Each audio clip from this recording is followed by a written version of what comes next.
ये कहा जाता है कि you are the average of 5 people you spend most of your time with. यानी कि आप उन 5 लोगों का एवरेज हो जिसके साथ आप अपना सबसे ज़्यादा समय बिताते हो। आपने कई बार ये सुना होगा, जैसा आप सोचते हैं वैसा ही आप बन जाते हैं। सच है, बिल्कुल करेक्ट। लेकिन ये भी एक सच है कि जिन लोगों के साथ आप रहते हो वैसे ही आप बन जाते हो। आपने अपने आसपास कैसा माहौल क्रिएट कर रखा है, इस चीज़ का बहुत बड़ा रोल होता है आपकी ग्रोथ में, क्योंकि जैसी संगत वैसी रंगत। एक छोटी सी कहानी आज मैं आपको सुनाना चाहूँगा। एक जंगल में एक बहुत बड़ा पेड़ था।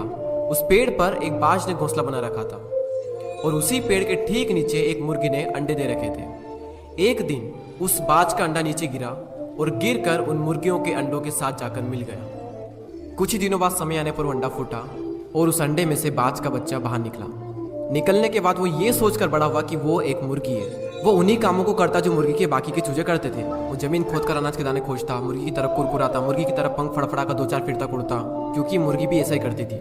एक दिन उसने बाज को आकाश में बड़ी शान से उड़ते देखा, तो उसने मुर्गी से पूछा कि उस सुंदर चिड़िया का नाम क्या है। तब मुर्गी ने जवाब दिया कि वो एक बाज है, वो एक शानदार चिड़िया है, लेकिन तुम उसकी तरह नहीं उड़ सकते क्योंकि तुम तो एक मुर्गी हो। अब वो बाकी की पूरी जिंदगी मुर्गी की तरह बिताता है और उसे इस बात का अंदाजा तक नहीं लगता कि वो पंछियों का राजा है। कई बार हम भी अपने अंदर के बाज को मार देते हैं मुर्गियों के बीच में रहकर। हम भी उस अंडे की तरह गलत एनवायरनमेंट में एंटर कर जाते हैं, एक नेगेटिव माहौल में उन छोटी सोच वाली मुर्गियों के साथ रहते हैं और इसी कारण हम अपने अंदर के बाज को कभी जगा ही नहीं पाते हैं।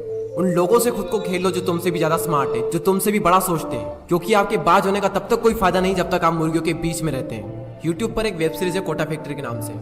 उसका एक डायलॉग कमाल का है, if you are smartest in your class you are in wrong class. अगर आप अपने से कम नॉलेज वाले, अपने से कम एक्सपीरियंस वाले लोगों के साथ रहोगे तो आप उस ग्रुप में स्मार्ट तो रहोगे, लेकिन आपकी ग्रोथ कभी नहीं होगी उस ग्रुप में रहकर। अगर आप एक ऐसे ग्रुप में हो तो आप गलत ग्रुप में हो। अपना ग्रुप चेंज कर दो और ऐसे ग्रुप में एंटर करो जहां पर आप सबसे बड़े मूर्ख हो। भले ही उस ग्रुप में आप सबसे बड़े मूर्ख रहोगे, लेकिन अगर उसी ग्रुप में सबसे ज्यादा ग्रोथ किसी की होगी तो वो आप होंगे। हम इंसान पानी की तरह होते हैं। पानी को अगर दूध में मिलाएंगे तो दूध बन जाएगा, शराब में मिलाएंगे तो शराब बन जाएगा, और अगर नाली में मिलाएंगे तो नाली का पानी बन जाएगा। जहां मिलोगे वही बन जाओगे, जिसके साथ रहोगे वैसे ही बन जाओगे। एक लोहे के टुकड़े को जब पत्थर के साथ बांधा जाता है तो वो बाल्टी भर पानी में भी डूब जाएगा, लेकिन अगर उसी लोहे के टुकड़े को लकड़ी के साथ बांधा जाए तो वो विशाल समंदर में भी तैरेगा। सवाल करो अपने आप से कि आपके सर्कल में कौन पत्थर है और कौन लकड़ी है, कौन आपको डुबाएगा और कौन आपको डूबने से बचाएगा। किसके साथ रहकर आपकी ग्रोथ होगी, किसके साथ रहकर आपका नॉलेज बढ़ेगा, किसके साथ रहकर आपका फ्यूचर बनेगा और किसके साथ रहकर आपका फ्यूचर बिगड़ेगा। तो अगर अपने अंदर के बाज को जगाना चाहते हो तो मुर्गियों के बीच में रहना छोड़ दो।